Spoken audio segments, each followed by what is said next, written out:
Ladies and gentlemen, if you want to lead, you must learn to speak like a leader. Leadership doesn't begin when you get the title. It begins when people start listening, and they'll only listen when your words carry weight, clarity, and purpose.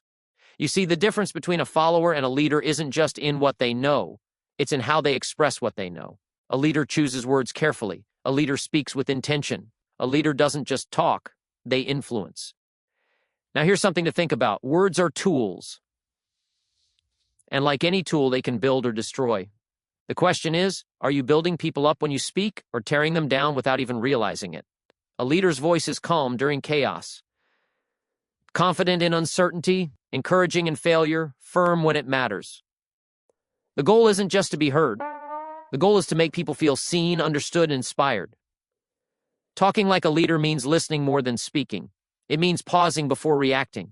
It means trading ego for empathy and noise for impact. Your voice should be a mirror of your values. So don't just practice what you preach only what you've practiced. Speak from experience, not just imagination. Be the kind of speaker people quote when you're not in the room. Let your words reflect strength, not arrogance. Let your tone reflect certainty, not stubbornness. Let your silence reflect wisdom, not weakness. When your words are vague, your influence is vague. People don't follow fog, they follow light. If your message is wrapped in confusion, no one will unpack it. They'll just move on. Clarity is a gift. It says, I value your time. I value your understanding. It's not about using big words to sound important. It's about using the right words to be understood. That's the mark of someone who leads, not just talks. I once heard someone say a lot, but they said nothing. Ever met someone like that? Talked for 20 minutes, and you still didn't know what they meant. That's not leadership. That's noise. On the other hand, someone who speaks clearly, now that's someone people lean into. Because when they talk, every word lands, every sentence carries weight. And when they finish, you remember. So don't aim to impress with complexity. Aim to impact with simplicity. A leader knows that clarity is kindness. It brings confidence. It creates direction. And most importantly, it earns trust. When you speak, be intentional. Not just with what you say, but why you say it, how you say it, and when you say it. Too many people talk out of habit. They fill the silence because they're uncomfortable with it. They speak without direction, without aim. But a leader doesn't waste words. A leader understands that every sentence is an investment. Every phrase either builds value or drains it. Now, intention doesn't mean rehearsed. It doesn't mean robotic. It means you've thought about the outcome before you open your mouth. You've asked yourself, what do I want this conversation to produce? What do I want this person to feel? What do I want them to remember? Talking with intention means you're not just reacting to the moment, you're shaping it. You're not speaking to defend your ego, you're speaking to move things forward. There's a purpose behind your presence, and your voice becomes a tool to carve that purpose into reality. Let me put it another way. If you're going to light a fire, strike the match where it matters.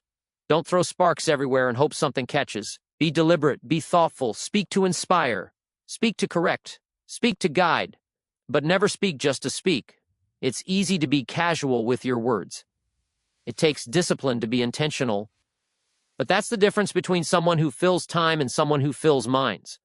A leader doesn't speak because they feel like it. They speak because it's needed. Even when you say little, say it with direction. A few intentional words from a wise voice can outweigh hours of rambling from a careless one. And here's something to remember. Every time you speak, you're planting a seed. The question is, are you planting weeds or are you planting fruit? If your words don't come from intention, they won't produce direction. And without direction, there's no leadership. Only noise. So be the kind of person who people listen to, not because you talk a lot, but because when you do, it matters. There's a timeless principle that separates the ordinary from the extraordinary when it comes to communication. Listen first, talk second. It sounds simple, but it's profoundly powerful. Most people are so eager to share their ideas, voice their opinions, or jump in with solutions that they forget the most important part of communication: listening. Yet, if you want to talk like a leader, you must master the art of listening before you speak. When you listen first, you open the door to understanding. You begin to see the world not just through your own eyes, but through the eyes of others. You gain insight into what people really need, what worries them, what excites them. This kind of listening is active. It's not just waiting silently for your turn to talk. It's a focused, intentional effort to hear what is being said, and sometimes what is not being said. The silence between words often speaks louder than the words themselves. Think about the leaders you admire. What do they have in common? It's not that they dominate conversations or fill every silence. It's that they listen. They listen with respect, with patience, and with curiosity. When people feel heard, they feel valued. And when people feel valued, they become willing to follow, to trust, to open up. This is the invisible currency of leadership. Listening first also guards you against the pitfalls of pride and assumption. When you rush to speak without fully understanding the situation, you risk misjudging, miscommunicating, or missing the point altogether. You may offer advice where it's not wanted or jump to conclusions that alienate others. But when you slow down and listen first, you gather information, you build context. You prepare yourself to respond wisely rather than react impulsively. There's another beauty to this principle. It teaches humility. It reminds you that you don't have all the answers. It invites you to be a student of others' experiences and perspectives. Leaders who listen are always learning, always growing, and therefore always relevant. They build bridges where others build walls. And listen carefully to this. Listening first makes your voice stronger. When you do speak, your words come from a place of insight, empathy, and clarity. They hit the mark because they are tailored to what the moment truly calls for.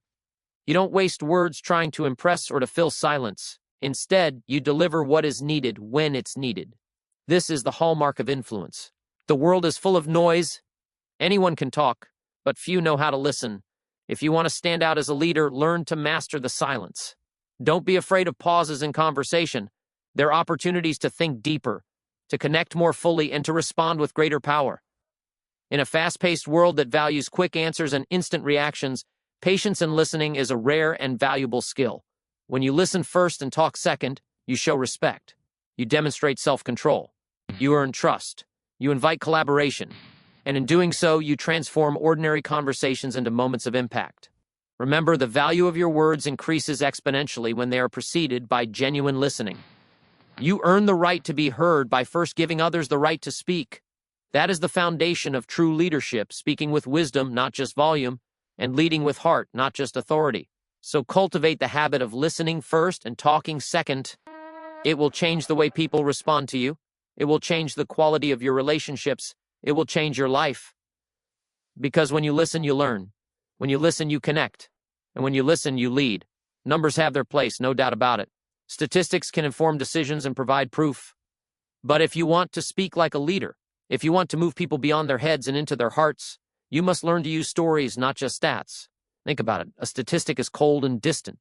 It's a number on a page or a slide, and it asks the listener to make sense of it on their own. 50% of people do this, or sales increased by 20%.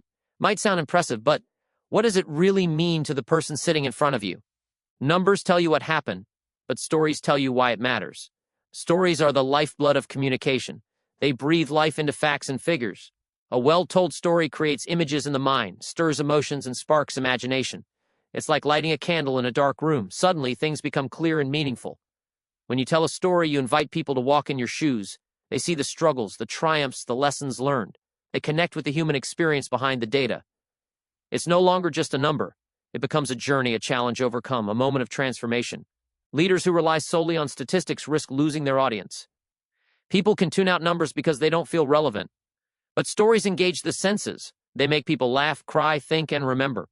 Stories stick in the mind long after the stats have faded. There's also a rhythm to stories that numbers can't match. Stories have a beginning, middle, and end. They create suspense and resolution. They take listeners on a ride, holding their attention and guiding them to a takeaway that resonates deeply. Here's the key. Use your stories to illustrate your message, to highlight your point, to make abstract concepts concrete. Stories are the bridge between information and inspiration. They turn data into wisdom. It's not that statistics aren't valuable, they are. But they need a soul. They need a human face. When you wrap your message in a story, you give your audience something to grasp, something to relate to, something to act on. Remember, leadership is about influence. And influence is not won by overwhelming people with numbers. It's won by touching their hearts and minds. Stories do that. They inspire belief, ignite passion, and create connection. So when you prepare to speak, don't just gather facts and figures. Gather stories. Gather examples. Gather moments that reveal character, courage, and change. Let your stories be the thread that weaves your message into the fabric of your audience's lives. When you speak with stories, you don't just share information. You create impact. And that, my friend, is how leaders speak. There's a certain power that comes from speaking from experience. It's a power that no book, no theory, no secondhand advice can match. When you speak from experience, you speak with authenticity, with conviction, and with credibility. People can sense the difference immediately. They can tell when your words come from your own journey, your own trials, your own successes and failures. Experience is the teacher that no classroom can replace. You can read 100 books on leadership, but until you've faced your own challenges, made your own mistakes, and learned your own lessons, your words remain just ideas floating in the air. But when you speak from what you've lived, your message lands like a hammer, solid and true. It's easy to talk about concepts in the abstract. Anyone can memorize quotes or recite principles. But when you share a story from your own life, how you overcame fear, how you handled failure, how you stayed committed when the odds were against you, that's where the real connection happens. That's where your words gain weight. That's where your audience leans in, not just with their ears, but with their hearts. Speaking from experience also demands humility. It means admitting you don't have all the answers. It means showing the scars behind your successes. People respect leaders who are real, not perfect. Leaders who acknowledge their struggles build bridges of trust faster than those who only share polished victories. There's a profound lesson in this. Your failures are not setbacks, they are stepping stones. They are the source of wisdom. When you share what you've learned the hard way, you save others from the same mistakes. You become a guide, not just a talker. And here's the beauty. When you speak from experience, you inspire action because your words are backed by proof. You're not asking people to believe in some distant theory, you're inviting them to follow a path you've already walked. That's powerful. People don't just want information, they want inspiration. They want to see that success is possible because someone else has done it before them. They want to feel that their struggles are understood because someone else has faced similar battles. That's why experience matters. So, as you prepare to speak or lead, don't rely solely on ideas you've read or heard. Bring your own stories to the table. Share the moments that shaped you. Speak honestly about your journey, the highs and the lows. Let your experience be the foundation of your message. When you do, you'll find your voice is stronger, your influence deeper, and your leadership more lasting. Because in the end, people follow those who've walked the path, not just those who talk about it. In the rush of everyday life, it's easy to fall into the trap of immediate reaction. We hear something, and without much thought, we respond. Sometimes those quick responses work, but more often than not, they lead to misunderstanding, conflict, or regret. There is great power in the pause, a brief moment taken before speaking that separates reaction from response, noise from wisdom. When you pause before you respond, you give yourself the chance to think, not just about what you're going to say, but why you're going to say it. You consider the impact your words will have. You weigh the emotions involved, the context of the conversation, and the ultimate goal you want to achieve. This pause is a moment of discipline. It's a chance to step back from the heat of the moment and see things clearly. This is not a sign of weakness or hesitation. It is a sign of strength. It takes courage to resist the urge to speak immediately. It takes maturity to hold your tongue long enough to craft a thoughtful reply. Great leaders know that the pause is a powerful tool in communication. It allows their words to be measured, meaningful, and effective. Have you ever noticed how the most memorable speakers rarely rush? They pause. They let silence settle in the room. That silence is not empty, it's full of anticipation, respect, and gravity. It gives the listener a moment to absorb what was said, and it gives the speaker a moment to prepare the next words carefully. Pausing also helps to manage emotions. In moments of frustration or anger, the impulse is to lash out or defend. But when you pause, you create space to cool down, to gather your thoughts, and to choose a response that builds rather than destroys. That brief moment can turn a potential argument into a constructive dialogue. It transforms conflict into understanding. This habit of pausing before responding can change the way people perceive you. Instead of being seen as reactive or impulsive, you become someone thoughtful and wise.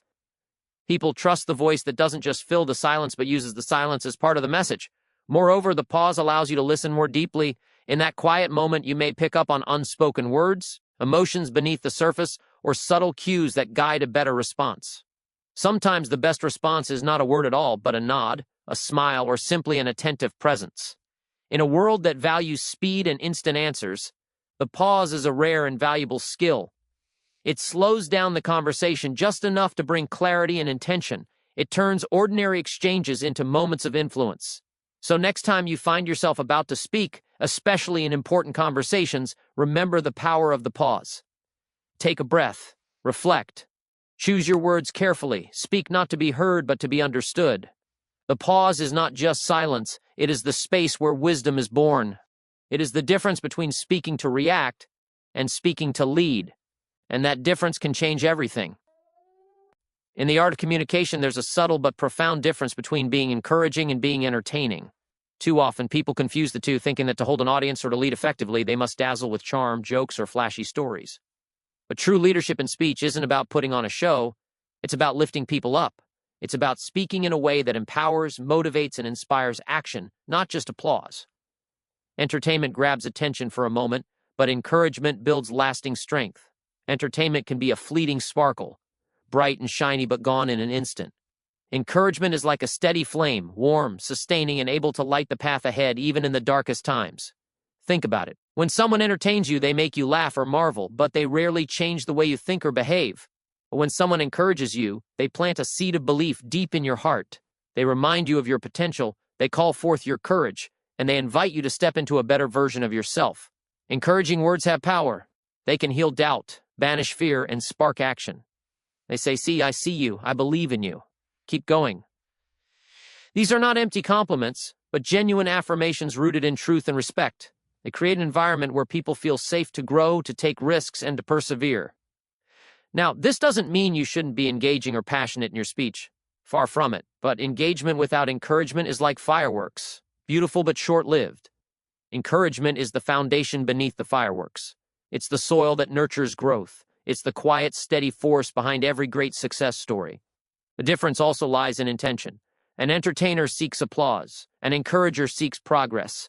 An entertainer wants to be liked. An encourager wants to see others rise. When your goal is encouragement, you focus on what the listener needs, not just what will make them smile in the moment. There's also a deep respect involved in encouragement. It means you don't talk down to people or sugarcoat the truth just to please them. You speak honestly but with kindness. You acknowledge struggles without minimizing them, and you celebrate small victories without exaggerating. You become a partner in their journey, not a performer on a stage. Encouragement takes courage, because it means being vulnerable yourself. It means sharing truths that challenge comfort zones and invite growth. But it's this kind of speaking that creates transformation. It moves people from where they are to where they could be. Remember, the goal of leadership communication is not fleeting applause, but lasting impact. When you encourage rather than entertain, you build trust. You inspire loyalty. You ignite passion. You create momentum that carries people forward long after the conversation ends. So as you speak, ask yourself, am I here to entertain or am I here to encourage? Am I filling the air with noise or am I filling hearts with hope? The answer will shape not only your words, but the legacy you leave behind. Speak to encourage. Speak to empower. Speak to elevate, because in the end, a leader's voice is not a spotlight, it's a beacon. And a beacon's light doesn't flicker with applause, it shines steadily, guiding those who follow safely home. There's a natural temptation when we speak or lead to use big words, complicated sentences, or fancy phrases. We think it makes us sound smarter, more important, or more impressive. But here's the truth. Simplicity is one of the greatest strengths you can cultivate as a communicator. When you speak simply, you speak clearly, and clarity breeds understanding, trust, and action. Simplicity isn't about dumbing down your message or cutting corners. It's about cutting through the noise, stripping away the unnecessary, and delivering your point in a way that anyone can grasp, whether they're experts or new to the subject. Great leaders know that the value of their message doesn't come from how complex it is, but how well it's received. Complex language often becomes a wall. It creates distance between you and your audience. When people don't understand you, they tune out, they get frustrated, or they misinterpret your meaning. But when your message is simple and straightforward, it invites people in. It says, "This is for you. This is accessible. This is worth your attention." Think about the power of a simple phrase or a clear example. Those stick with people long after the meeting ends. They become mental bookmarks, guiding decisions and behaviors. Simple ideas are easy to share, easy to remember, and easy to act upon. That's why the most profound truths are often expressed in the simplest words. Simplicity also shows confidence. It takes courage to leave out the fluff and speak in plain terms. It means you trust your ideas to stand on their own merit without the crutch of jargon or complexity. It means you respect your audience enough to give them clear, honest communication. There's a timeless elegance to simplicity. It's like a sharp knife that cuts cleanly through confusion and hesitation. It doesn't scatter attention, it focuses it. When you master simplicity, your message is no longer a puzzle to solve, but a tool to use. Remember, people don't just want to hear smart words, they want to understand and apply what you say. The best leaders are the ones who can explain difficult concepts in everyday language. They turn complexity into clarity. They turn theory into practice. And they do it all with simplicity as their secret weapon. So when you prepare your next conversation, your next presentation, or your next speech, ask yourself, how can I say this more simply? How can I make this clearer? How can I remove what's unnecessary so what's left shines brightly? Embrace simplicity as your strength. It will make your voice stronger, your influence wider, and your leadership deeper. Because in the end, the goal is not to impress with words, but to impact with meaning. And nothing delivers meaning better than simplicity.